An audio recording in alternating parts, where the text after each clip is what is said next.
Di tengah tekanan ekonomi yang kian terasa, ketika keluhan tentang dagangan sepi, daya beli menurun, dan uang yang terasa cepat habis terdengar di mana-mana, tersimpan sebuah paradoks besar yang sering luput dari perhatian. Di saat obrolan di warung kopi, lini masa media sosial, hingga forum diskusi publik dipenuhi nada pesimistis, data justru menyajikan kisah yang sepenuhnya berbeda.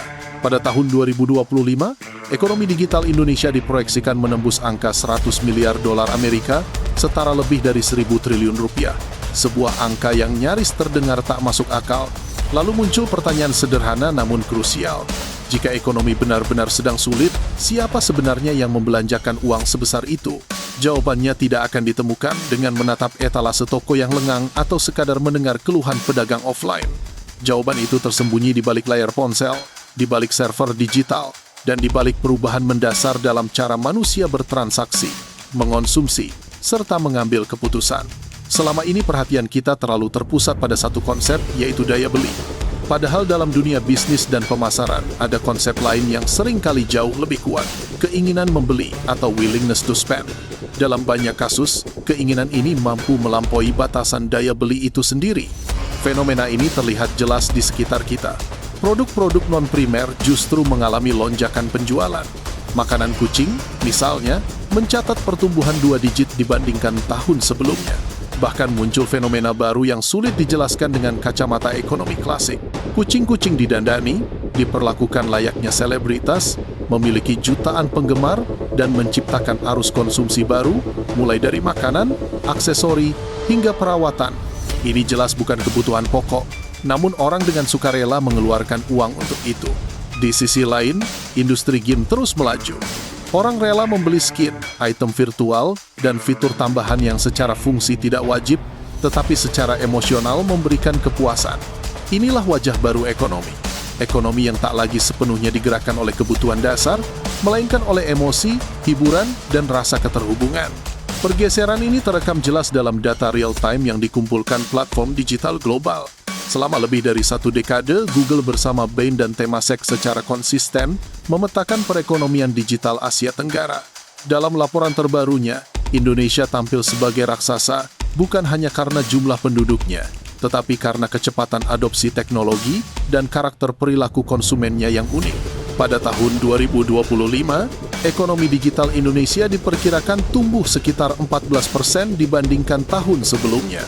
Penggerak utamanya adalah perdagangan elektronik yang nilainya mendekati 70 miliar dolar, disusul oleh transportasi online, perjalanan digital, media online seperti streaming dan gaming, serta sektor keuangan digital.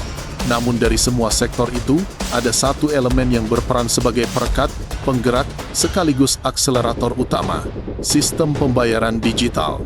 Selama puluhan tahun, dunia pembayaran global dikuasai 2 nama besar, Visa dan Mastercard. Logo mereka terpampang di jutaan toko, hotel, dan restoran di seluruh dunia, memproses triliunan dolar transaksi setiap tahunnya. Namun di negara dengan populasi terbesar keempat di dunia, sebuah perubahan menarik mulai terlihat. Logo-logo kartu tersebut perlahan menghilang dari etalase toko kecil, digantikan oleh sebuah kotak hitam putih sederhana. Kotak itu bernama QRIS. QRIS bukan sekadar teknologi pembayaran. Ia adalah standar nasional yang diluncurkan oleh Bank Sentral Indonesia, dan dalam waktu singkat dampaknya menyebar ke seluruh lapisan masyarakat. Dalam beberapa tahun saja, lebih dari 55 juta merchant telah bergabung, dan 92% diantaranya merupakan usaha mikro dan kecil. Setiap tahun, nilai transaksi yang diproses melalui QRIS mencapai ratusan miliar dolar, sebuah angka yang membuat pelaku industri keuangan global mulai memandang Indonesia dengan sudut pandang baru. Pertanyaannya kini bukan lagi apakah QRIS mampu menyaingi Visa dan Mastercard, melainkan bagaimana sistem yang tampak sederhana ini bisa menantang industri bernilai miliaran dolar. Kuncinya terletak pada satu kata yang sering diremehkan, interoperabilitas. Sebelum QRIS hadir, ekosistem pembayaran digital Indonesia terfragmentasi. Setiap dompet digital memiliki kode sendiri. Pedagang harus memajang banyak kode berbeda untuk melayani pelanggan dari berbagai platform. Tidak efisien, membingungkan, dan mahal. QRIS memaksa semua pemain masuk ke dalam satu jaringan terpadu. Satu kode untuk semua, satu pintu bagi seluruh ekosistem. Bagi pedagang kecil dampaknya sangat nyata. Pencairan dana berlangsung hampir real time, bukan berhari-hari.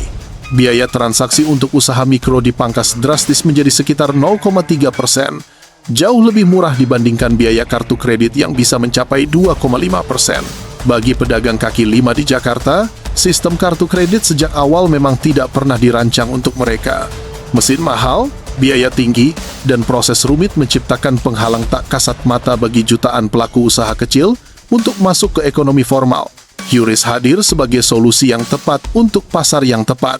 Dengan lebih dari separuh populasi dewasa yang sebelumnya tidak terjangkau layanan perbankan formal, sistem ini membuka pintu ekonomi bagi mereka yang selama ini terkunci.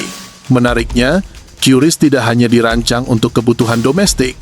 Melalui inisiatif konektivitas pembayaran ASEAN, QRIS kini terhubung dengan sistem serupa di Thailand, Malaysia, dan Singapura.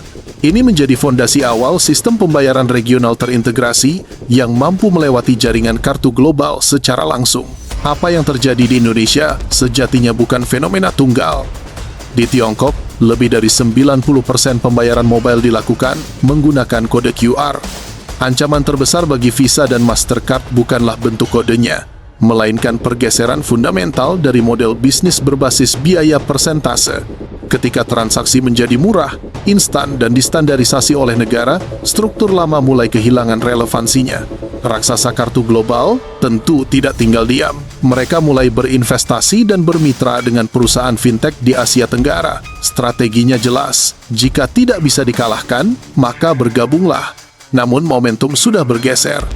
Diperkirakan pada tahun 2025, nilai transaksi QR di kawasan Asia Pasifik akan mencapai 3 triliun dolar. Pada tahun 2028, pembayaran tanpa kartu diproyeksikan menyumbang lebih dari 60% transaksi retail di negara-negara inti ASEAN. Di tengah revolusi pembayaran ini, muncul akselerator baru yang mempercepat segalanya, kecerdasan buatan. Indonesia termasuk negara dengan tingkat adopsi AI tertinggi di dunia. Penggunaan asisten AI, generator gambar, hingga sistem berbasis agen berkembang pesat. Yang lebih mengejutkan, pendapatan aplikasi dengan fitur AI meningkat lebih dari 120%. Artinya, masyarakat bukan hanya menggunakan AI, tetapi juga bersedia membayar untuk layanan berbasis AI. Namun di balik kabar baik ini, tersimpan ironi besar. Indonesia masih lebih banyak menjadi konsumen teknologi dibandingkan produsen. Jumlah startup AI lokal tertinggal jauh dari negara tetangga seperti Singapura. Investor kini tidak lagi mengejar pertumbuhan tanpa batas, melainkan menuntut profitabilitas dan keberlanjutan. Tantangannya menjadi lebih berat, namun sekaligus membuka peluang bagi mereka yang mampu memanfaatkan AI untuk menciptakan solusi nyata. Semua perubahan ini mengarah pada satu kesimpulan penting. Ekonomi tidak mati, ia hanya berpindah tempat. Toko fisik mungkin sepi, tetapi gudang logistik sibuk. Etalase offline sunyi, namun server digital bekerja tanpa henti. Aktivitas ekonomi bergeser ke platform, ke logistik, dan ke sistem pembayaran digital seperti QRIS. Inilah 3 pilar utama ekonomi baru Indonesia. Bagi investor global, kebangkitan QRIS bukan sekadar kisah sukses lokal. Ini adalah cetak biru tentang bagaimana negara berkembang dapat melompati sistem keuangan lama dan membangun solusi sendiri yang lebih inklusif dan efisien. Masa depan uang mungkin bukan lagi kartu plastik, melainkan satu kotak hitam putih sederhana yang bisa dipindai siapa saja. Revolusi pembayaran dunia tidak sedang dirancang di Silicon Valley. Ia sedang dibangun hari ini di Jakarta, Bangkok, dan Hanoi. Pertanyaannya kini bukan apakah perubahan ini akan terjadi, melainkan siapa yang siap memanfaatkannya. Apakah kita hanya akan menjadi penonton, atau ikut menjadi pemain dalam ekonomi digital yang tumbuh paling cepat di kawasan ini?